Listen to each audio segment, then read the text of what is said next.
വിഴിഞ്ഞം തുറമുഖത്തിന്റെ ക്രെഡിറ്റ് ആർക്കാണെന്നാണല്ലോ ഇപ്പോൾ നടക്കുന്ന ചർച്ച. അത് ചർച്ച ചെയ്യുമ്പോൾ തുറമുഖ പദ്ധതിയുടെ ചരിത്രം കൂടി പരിശോധിച്ചാൽ ഈ നേതാവിനെ മറക്കാനാകില്ല. മൺമറഞ്ഞ മുൻ മുഖ്യമന്ത്രി ലീഡർ കെ കരുണാകരൻ. കാരണം വിഴിഞ്ഞം തുറമുഖ പദ്ധതിക്കായി ആദ്യ കരു നീക്കിയ ആളാണ് ലീഡർ. നേമത്ത് കെ കരുണാകരൻ മത്സരിച്ച 1982 കാലം വിഴിഞ്ഞത്ത് രാജ്യാന്തര കയറ്റിറക്ക് തുറമുഖം ലീഡർ പ്രചാരണ വിഷയമാക്കി. 1986 പഠനത്തിനായി പോർട്ടസ് ചെയർമാൻ ഡി ബാബു പോളിനോട് കരുണാകരൻ നിർദ്ദേശിച്ചു. അതുകൊണ്ട് തന്നെ 1991 കെ കരുണാകരൻ മന്ത്രിസഭ അധികാരമേറ്റപ്പോൾ വിഴിഞ്ഞം തുറമുഖ വിഷയം സജീവമായി. തുറമുഖ മന്ത്രിയായിരുന്ന എം വി രാഘവനായിരുന്നു ചുക്കാൻ. ഡി ബാബു പോളിന്റെ ആത്മകഥയായ കഥ ഇതുവരെയിൽ അദ്ദേഹം പറയുന്നത് കാണും. വിഴിഞ്ഞത്തെ രാഘവീയ കഥ ഉത്സാഹത്തോടെ നടപ്പാക്കിയില്ലെങ്കിൽ തുറമുഖം കുളച്ചലിന് ലഭിക്കും. 1995 കുമാർ എനർജി കോർപ്പറേഷനുമായി ധാരണാപത്രം വരെ ഒപ്പിട്ടതാണ്. പിന്നീട് വന്ന ഇ കെ നയനാർ സർക്കാർ വിഴിഞ്ഞത്ത് താപവൈദ്യുതി നിലയത്തിനുള്ള ധാരണാപത്രവും ഒപ്പിട്ടിരുന്നു. പക്ഷേ കരാർ പിന്നീട് റദ്ദായി. നിർണായക ചുവടുവയ്പ് 2004 UDF ഭരണകാലത്താണ്.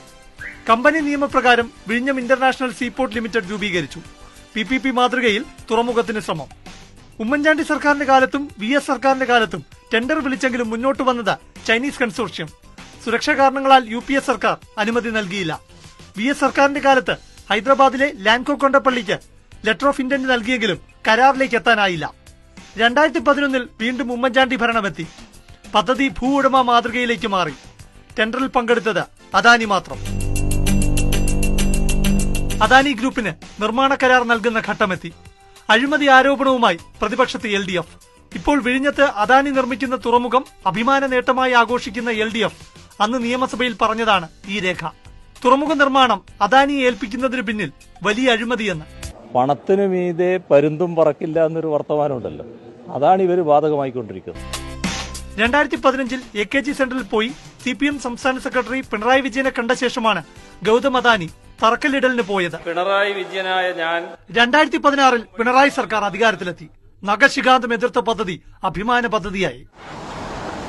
തുറമുഖം ഇടത് സർക്കാരിന്റെ നേട്ടമായി ചരിത്രത്തിൽ എഴുതണമെന്ന പിണറായി സർക്കാരിന്റെ വാശിയാണ് ഈ ദിനത്തിലെത്തിച്ചത്. 4 വർഷം കൊണ്ട് തീർക്കേണ്ട പദ്ധതി ഇഴഞ്ഞിഴഞ്ഞാണെങ്കിലും 10ാം വർഷം ആദ്യഘട്ടം പൂർത്തിയാക്കി.